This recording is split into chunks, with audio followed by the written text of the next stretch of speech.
al-alim, al-muhaddis, al-musnid, al-allamah, al-faqih, al-usuli.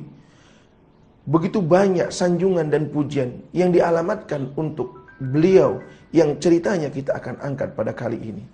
Beliau adalah seorang yang sangat alim, beliau adalah seorang yang sangat faqih, beliau adalah seorang ahli hadis, beliau adalah seorang al-musnid, orang yang mengumpulkan sanad-sanad ilmunya sampai kepada penulis periwayat daripada hadis-hadis yang disampaikan oleh Rasulullah SAW dan ilmu-ilmu yang ditulis oleh pengarang-pengarang dalam kitab-kitabnya tersebut.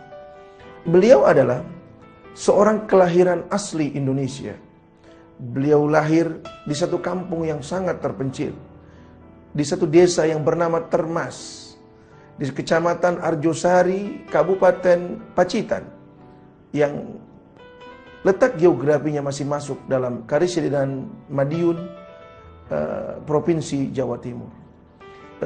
147 tahun yang lalu, tepatnya pada tanggal 12 Jumadil Ula, pada tahun 1285 Hijriah, bertepatan dengan tanggal 31 Agustus 1868, lahirlah di desa terpencil Termas tersebut seorang bayi yang lahir dari keluarga ulama. Ayahnya bernama Kiai Haji Abdullah, kakeknya bernama Kiai Haji Abdul Manan, pendiri daripada pesantren Termas, yang kebetulan pesantren itu didirikan pada tahun 1830 Masehi. Beliau lahir diberi nama oleh sang ayah Muhammad Mahfud, yang kelak akan mengguncang Jazirah Arab dengan keilmuannya. Beliau adalah Syekh Muhammad Mahfud At-Turmusi. Beliau adalah seorang alim. Beliau adalah seorang arif billah, mursyid daripada tariqah Saziliyah di saat itu. Beliau lahir dari kalangan pesantren. Beliau lahir asli didikan daripada orang tuanya. Sejak kecil dididik dengan didikan ala Rasulullah, dididik dengan tauhid yang kuat, dididik dengan akhlak yang mulia, dididik dengan lingkungan yang religius.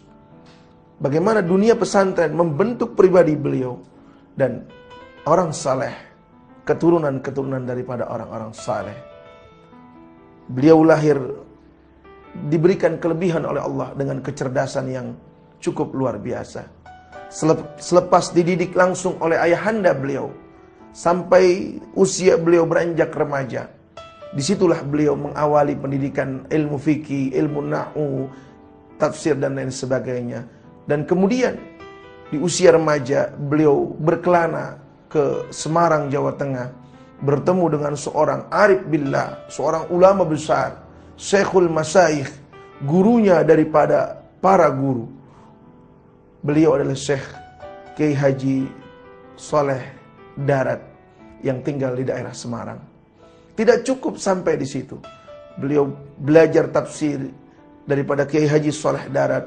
Maka tidak lama kemudian bersama saudara beliau yang bernama Dimyati, yang kelak juga menjadi seorang kiai, beliau diperintahkan oleh ayahanda beliau untuk hijrah, berkelana dalam rangka thalabul ilm, dalam rangka menuntut ilmu, mengikuti daripada Rasul beliau yang mulia dan Rasul kita semua, baginda Nabi kita Muhammad sallallahu alaihi wasallam, yang hijrah dari kota Mekah menuju kota Madinah. Dan ini juga diikuti oleh para ulama-ulama di zaman dahulu, yakni Imam Syafi'i, Imam Ghazali, Syekh Abdul Qadir Jailani.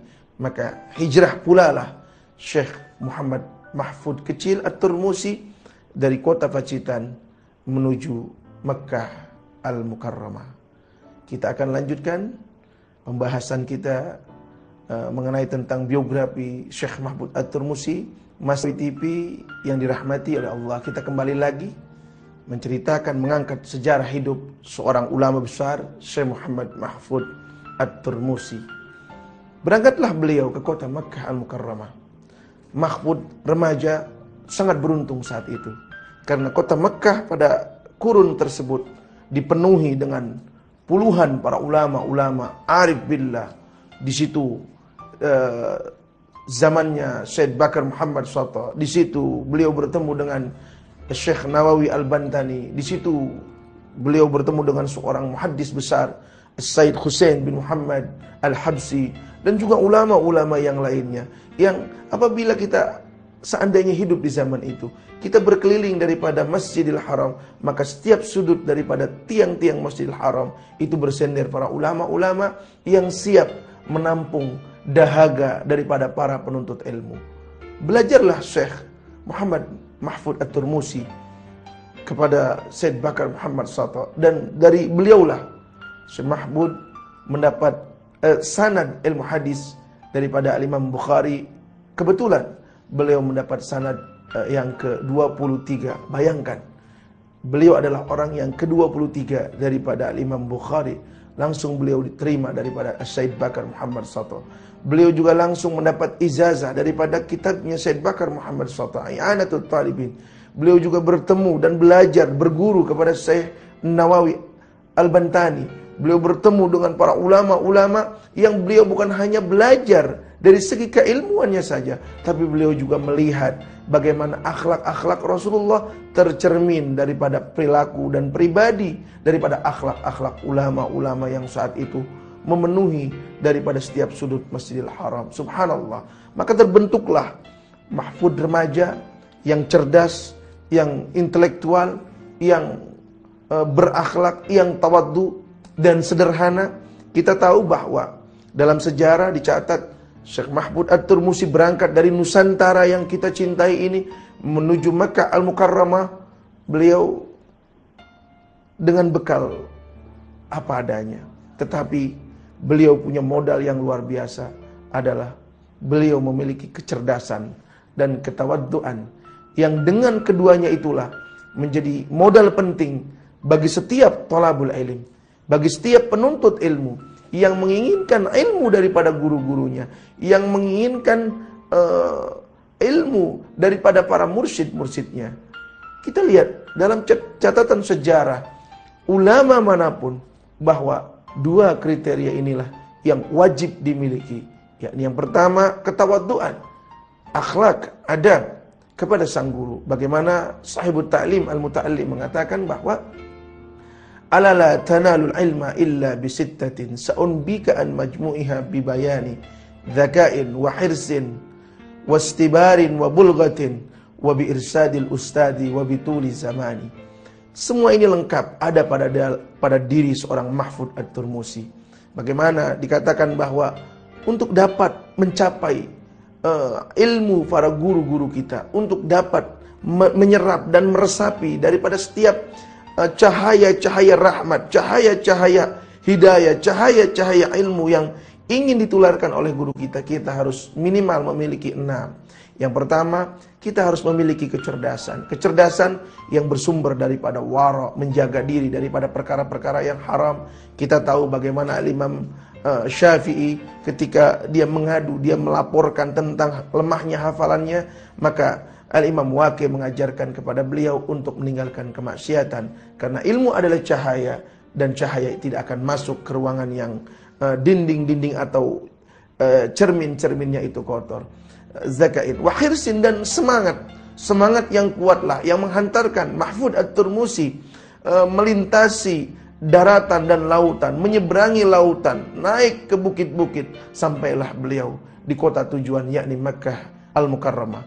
Wastibarin, beliau sabar. Kita tahu bahwa beliau hidup apa adanya. Beliau bukan dari keturunan orang kaya, beliau keturunan orang alim, beliau keluarga orang-orang saleh, betul. Tetapi beliau hidup sederhana, penuh dengan ketawaduan, wastibarin, dan disitulah melahirkan sosok pribadi yang sabar. Wabulghatin, wabi irsadil ustadi wabituli zaman, senantiasa menyiapkan dirinya untuk mendapatkan ilmu daripada guru-gurunya, senantiasa menunggu perintah daripada sang guru, mendengar sam'an wa ta'atan, mematuhi setiap perintah daripada gurunya. Karena setiap perintah yang diajarkan, yang dikeluarkan oleh sang guru pasti untuk kemaslahatan sang murid.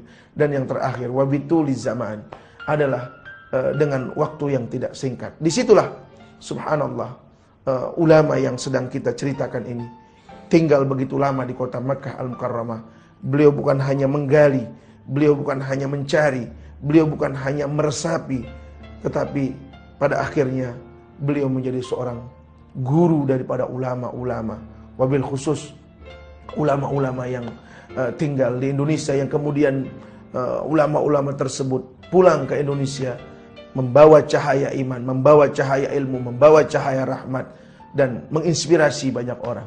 Pemirsa Nabawi TV, tentang ide-idenya, tentang gagasan-gagasannya masih tetap dalam program Nabawi TV. Jangan kemana-mana.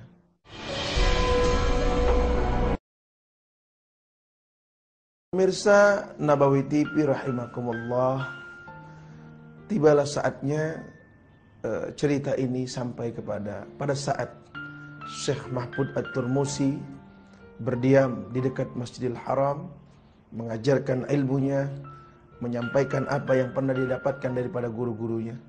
Maka datanglah ulama, calon-calon ulama dari seluruh penjuru negeri, dari India, dari Pakistan, dari Malaysia, dan yang terbanyak adalah dari Indonesia. Siapa yang tidak kenal dengan Hadratus Syekh Hashim Asy'ari?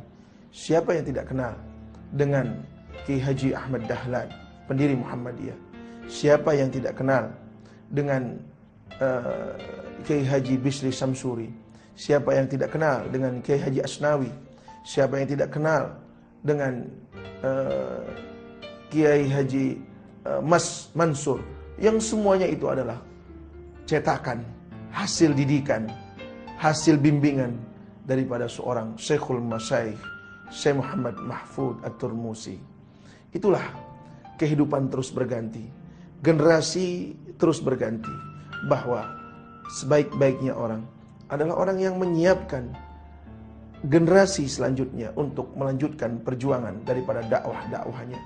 Kita tahu bahwa Syekh Muhammad Mahfud At-Turmusi tidak langsung turun untuk membebaskan negeri kita daripada para penjajah, tetapi lewat murid-muridnya kita tahu bagaimana organisasi-organisasi besar sekelas Muhammadiyah, sekelas Nahdlatul Ulama, itulah yang membakar semangat para mujahid untuk membebaskan negeri kita daripada kolonialisme pada saat itu di zaman Hindia Belanda.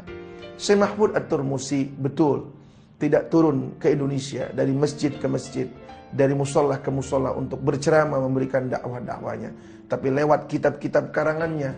Beliau adalah seorang penulis aktif, beliau adalah seorang intelektual yang sangat luar biasa, tercermin dalam setiap karangan-karangannya. Beliau adalah seorang yang sangat memperhatikan asal-muasal ilmu yang didapatkan. Karena kita tahu bahwa sholat itu bagian daripada agama, puasa itu bagian daripada agama, dan lain sebagainya, zakat dan lain sebagainya. Dan kita tahu berarti bahwa ilmu tentang sholat itu bagian daripada agama. Maka sumber daripada ilmu tersebut harus kita cari. Dan inilah sanad-sanad yang dikumpulkan. Dan inilah kelebihan daripada Syekh Mahfud, bahwa beliau adalah seorang al-musnid, adalah orang yang tidak serta-merta menerima ilmu daripada guru-gurunya, melainkan beliau mendapatkan mata rantai yang mulia sampai kepada pengarang kitab, sampai kepada mujtahid yang mengijtihadkan daripada hukum tersebut, sampai kepada sahabat Nabi, dan sampai kepada Nabi sallallahu alaihi wa alihi wasahbihi wasallam. Syekh Muhammad Mahfud At-Turmusi tentu saja menginspirasi daripada murid-muridnya, dan tentu saja kita sebagai bangsa Indonesia haruslah dan patutlah kita bangga bahwa dari pelosok desa yang dalam, dari pelosok kampung yang pedalaman, di daerah Jawa Timur yang jauh di sana, mampu melahirkan seorang ulama besar, mampu melahirkan seorang arif billah. Kenapa beliau dijuluki arif billah? Kita tahu bahwa beliau adalah seorang mursyid daripada Tariqah Sadziliyah.